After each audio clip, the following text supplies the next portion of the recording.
Good morning. आज की मेरी कहानी है प्रेमी कपल की कहानी। एक कपल को 11 साल बाद एक लड़का हुआ। वे बहुत ही प्रेमी कपल थे और उनका लड़का उनकी आंखों का तारा था। एक सुबह जब वह लड़का तकरीबन 2 साल का था, पति ने एक दवाई की बोतल खुली देखी। उसे काम पर जाने के लिए देरी हो रही थी, इसलिए उसने अपने पत्नी से उस बोतल को ढक्कन लगाने और अलमारी में रखने को कहा। लड़के की मम्मी रसोई घर में लीन थी। वह यह भूल चुकी थी कि उसका लड़का अकेला खेल रहा है। वो पूरी तरह से भूल चुकी थी कि उन्हें दवाई का ढक्कन लगाना है। लड़के ने वो बोतल देखी और खेलने के इरादे से उस बोतल की ओर गया। बोतल का कलर ने उसे मोह लिया था, इसलिए उसने दवाई पूरी पी ली थी। उस दवाई के छोटे बच्चे को छोटी सी मात्रा भी जहरीली हो सकती थी। जब वह लड़का नीचे गिरा तब उसकी मम्मी उसे जल्द से जल्द दवाखाने ले गई, जहां उसकी मौत हो गई। उसकी मम्मी पूरी तरह से हैरान हो गई और भयभीत हो गई कि अब वो कैसे अपने पति का सामना करेगी। जब लड़के के परेशान पिता दवाखाने आए तो उन्हें अपने बेटे को मृत पाया और अपनी पत्नी की ओर देखने लगा। पत्नी बहुत ही परेशान था। पत्नी ने अपने पति से नज़र नहीं मिला पा रही थी। मृत बेटे के पिता ने देखते ही सिर्फ 4 शब्द कहे। आपको क्या लगता है वो 4 शब्द क्या हो सकते हैं? पति ने सिर्फ इतना कहा, आई लव यू डार्लिंग। उसके पति का अनअपेक्षित व्यवहार आश्चर्यचकित करने वाला था।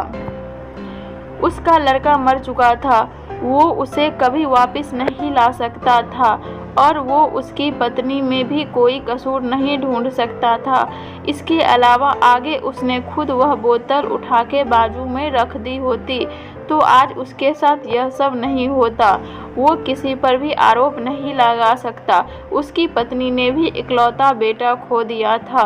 उस समय उसे सिर्फ अपने पति से सहानुभूति और दिलासा चाहिए था, क्योंकि उसने अपने बेटे को खो दिया था जो उन्हें 11 साल बाद प्राप्त हुआ था। इतनी कठिनाइयों से मिलने हुए संतान कुछ ज़्यादा ही प्यारे होते हैं।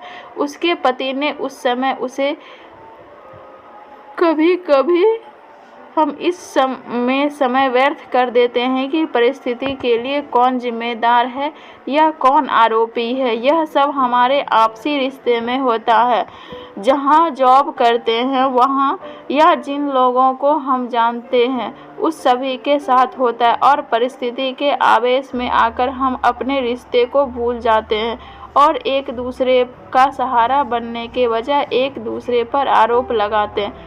कुछ भी हो जाए, हमें उस व्यक्ति को कभी नहीं भूलना चाहिए जिससे हम प्रेम करते हैं। इसलिए जीवन में जो आसान है उसे प्रेम करो।